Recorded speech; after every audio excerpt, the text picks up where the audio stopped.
Hey, hi, and howdy, sweet friends. Welcome back to my channel, and welcome if you are new. My name is Courtney. I'm a stay-at-home homeschooling mom, and my channel focuses on food and kitchen content. That means weekly grocery hauls, what's for dinner style videos like this, and I've also been sharing things that I've made on the Mediterranean diet. I have been doing that for a little while now. I am taking this week off from one of those videos because I was out of town, so I didn't really have anything to film. But I do have this what's for dinner style video for y'all, and this is a meal prep video because I meal prepped before I left so that my guys would have breakfast, lunches, and dinners for while I was out of town because my husband and my oldest stayed at home. So let's get to meal prepping.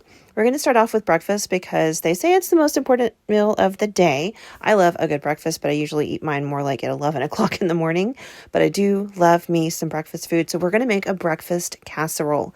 I have just chopped up some bacon here, and we're just going to cook it in these little chopped up bits until it is cooked to your doneness level. Some people like it crispy, some people like it soft. You do you, and it's okay. While that bacon's cooking, I have got 10 eggs and 1 cup of cottage cheese. This is going to be a high protein meal prep for breakfast, which is definitely what a lot of us need. We're getting busy. Kids are back to school. You've got work. Maybe you're hitting the gym. Definitely need to up the protein. Season it how you want. I like salt, pepper, and onion powder. You may like some other stuff in there, and that is cool. Put in what you like. And then I just like to give it a mix with my immersion blender. I find that it always just breaks up the cottage cheese perfectly and gets the eggs just nice and whisked. All right, back to the stovetop. Our bacon is done. It's nice and crispy. I'm just going to go ahead and pull the bacon out, let it drain, and I'm going to drain some of the grease out. I'll leave some in because now we've got to make some potatoes. Now, I am definitely taking a little help from the store. I bought some Simply potatoes. They're just pre-shredded, refrigerated potatoes. I typically, especially for breakfast items, will always buy frozen diced potatoes, or tater tots are fabulous when making breakfast. And I love these Simply potatoes. So I just say if you want to do fresh potatoes and grate them or chop them yourself, that's fine. But if you don't want to, grab the frozen stuff. It works fabulously. We're making a casserole. It's going to be wonderful. I just throw in a little salt, pepper, and onion powder, and I cook them to my preferred doneness. Now, if these were going to be regular hash browns, they'd be nice and browned and crispy. But because I'm putting them in this casserole, I developed a little bit of color, but I didn't want them to be too chewy. So I just wanted enough color to give them some really great flavor, which is what you see here. Now, I've got a glass 9x13 casserole dish that I have sprayed with some nonstick cooking spray, and I'm just putting all of those hash browns in the bottom of this pan, lining it at the bottom. Next, we want to put our meat in. Again, I'm using bacon, but you could always use ham or turkey bacon or sausage, whatever it is your family likes for breakfast. That works perfectly in here. I did bacon. I always have bacon in my freezer, and I think it tastes great, especially with potatoes. So I'm going to toss that in. This is actually the entire pack, minus a handful or so that people have snacked on while I was making this casserole. So I'm using a lot of bacon. You can use as much or as little as you want. And after this, if you want to, you can put cheese on here. I used to always put cheese on there. I'm not this week because we've kind of been moving more and more away from so much dairy. But if you want to, Swiss is great. A smoked Swiss is fabulous, and cheddar is also amazing, or pepper jack. Once you've done that, just pour your cottage cheese and egg mixture over the top. Like I said, this is going to be high in protein, going to be nice and filling and delicious. We're going to bake this at 350 degrees for 30 to 40 minutes, just until it's fully set. It's a big casserole. It's going to need a little bit of time. Make sure you check the center that it's completely done. Slice it up, put it in meal prep containers, and you're good to go with breakfast for the week. All right, our first meal that we're prepping for the week is pot roast. It's a classic. As you can see, I've diced up some veggies back there, but we're going to start by making this au jus sauce that's going to go over the top. Now, you can buy the packet mix at the store. I make my own packet mixes at home, and I do have a video for that linked down below. So if you're interested to see how I make my different mixes, that's below. Check it out, please. I always love to have people watch my videos, so definitely give it a shot. I'm just going to follow the instructions to the packet and add the water in there, but I also added in some pepper and some dried parsley because I think it tastes great, and why not? I set that off to the side, and I'm going to pop my pot roast in here. Any kind of roast will work. I'm using a beef roast because that is what my people like, but pork roast works in here as well. You can even do chicken in this recipe if you really want to. So once the roast is in there, I'm going to throw in some carrots And I'm using leeks in place of onion because I needed to use up this leek. I didn't want to waste it, but typically I would reach for an onion. I'm also throwing in celery and some potatoes. Normally for this I would use russet potatoes, but I have these baby potatoes which are so cute and easy to work with, so I'm throwing those in there as much or as little as you want. Mushrooms are also a great thing to toss in here because they really add some flavor and they taste amazing after cooking in here all day. So keep that in mind if you want to add some of those in as well. Then let's just go ahead and pour in that au jus gravy mix that we mixed up and let it cook all day long. 6 hours on high is my preference. That's what it looks like. Veggies are fully cooked. Everybody's soaking in some gravy, and look how tender that is. Now, if you are checking yours and it looks a little low on liquid, every once in a while I will have to add a little bit of extra water. I just toss in like 1 cup of water and it's good to go. But this is what it looks like at the end of the day.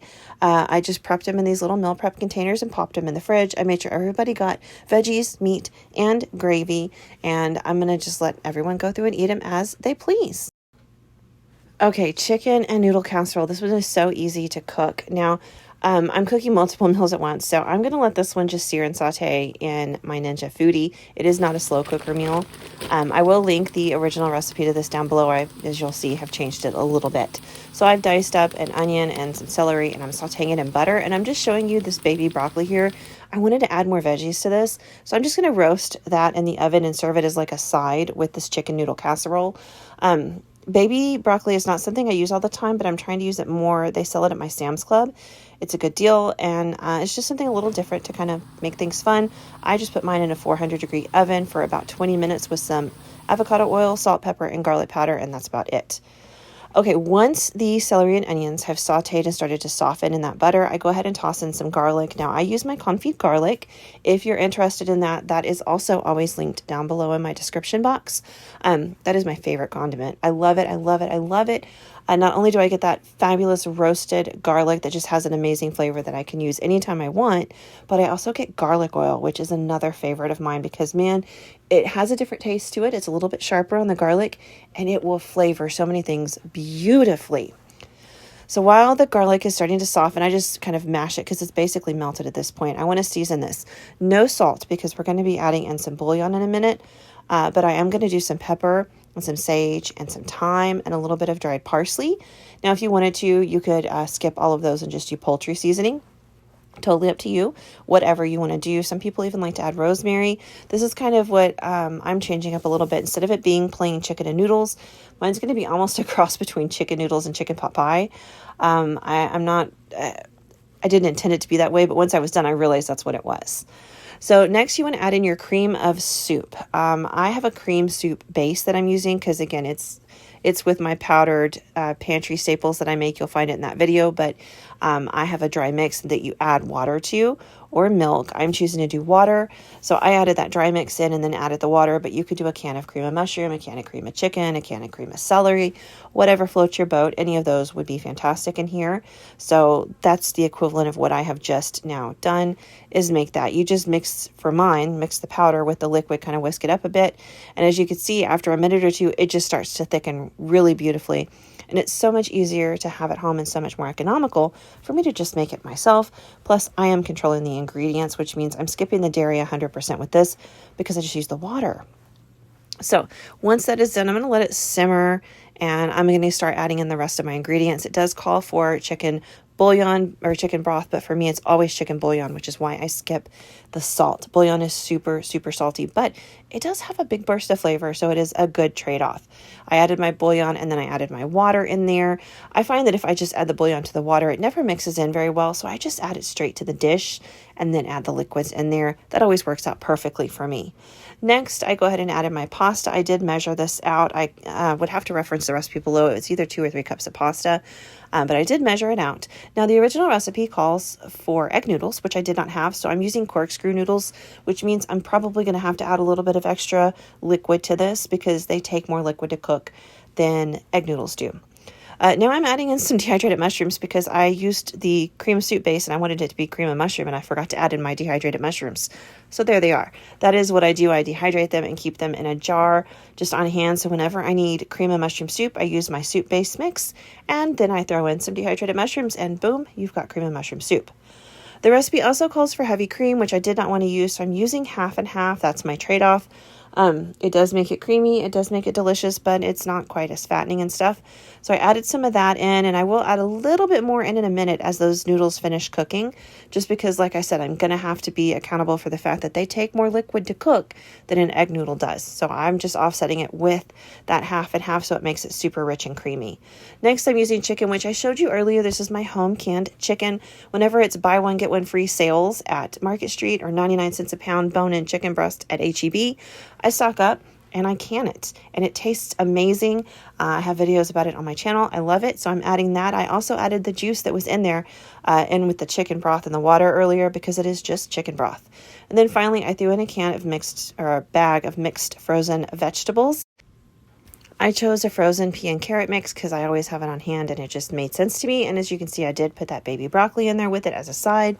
This was fabulous. My family has really, really enjoyed it, and they keep beautifully in the fridge for the week. All right, on to our last dish. This is Mongolian beef. I'm super excited about this one because I know it's going to taste amazing. I'm actually not eating any of these because I am on the Mediterranean diet, but my family has raved about them, so I know they were all winners. We're going to start off by making the sauce that goes on the meat. So I've got some water that I added some beef bouillon to because it calls for beef broth. It also calls for some sort of heat, which I'm using this chili garlic crunch that I use all the time on my channel. You guys know I love it. It calls for garlic. So again, I'm using my confit garlic. I'll link the original recipe down below for y'all so you can make it however you want. According to the recipe, make it how I make it. Do what you do. I also added in some sesame oil and what looks to be a lot of soy sauce. It is half a cup. That's what the recipe calls for. I then threw in just a couple of tablespoons of brown sugar. That's what the recipe also calls for. And then you want to kind of mix this all up. Make sure that sugar gets to kind of get around with everybody in there and dissolve a little bit. This also calls for cornstarch because we're going to have to thicken this up when it cooks, just like you would with any kind of Asian style sauce. They're always thickened up. So I added in my cornstarch and just gave it a quick mix up.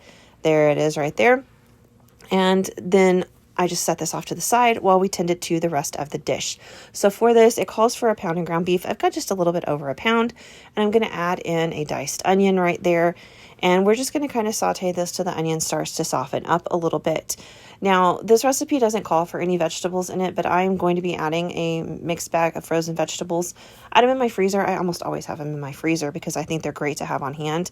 But you don't have to if you don't want to. I just wanted to get some veggies in there. I felt like it needed it. So this is one that's got green beans, peas, carrots, and corn in it, and some ice, as you can see. So I'm going to let this just kind of saute until they come up to temperature and the ice melts, things like that. You could add fresh veggies in if you wanted to. If you have like a fresh vegetable blend that you buy at the store, I see them all the time at my grocery stores. So any of those options would be fantastic. Or again, you don't have to add veggies at all. It's totally up to you. I just really felt like it needed them, you know. I felt like every one of these dishes needed to have vegetables with them. So I threw in that bag, but I think broccoli would also be amazing in here. And I've made something similar with broccoli before. I just always think that it reminds me of broccoli beef, which again is super, super tasty. So it's up to you how you want to do it. That's just my recommendation. I think any of these options are fantastic. If you're like me and you're using the frozen though, just make sure you're like cooking it so that the water from the ice kind of cooks out a little bit. Once that's done, go ahead and put in that sauce that we just mixed. And of course you can see right now, it is very liquidy. It is very loose, but the cornstarch will activate once this starts to simmer. And it's like magic. It's almost instant how fast it will thicken that sauce up. I love working with cornstarch for that reason, because I can see exactly what's going on immediately, and it's quick and easy to activate. You can see there, like it's tightened up considerably. Everybody's kind of moving as one cohesive unit at this point because the sauce has thickened so much. This is good to go now. It's done. It's finished. Turn off the heat, set it to the side. I like to serve this over rice, so I've had rice going in my rice cooker this whole time. You can cook it on the stovetop. Maybe you want to serve it over udon noodles, totally up to you.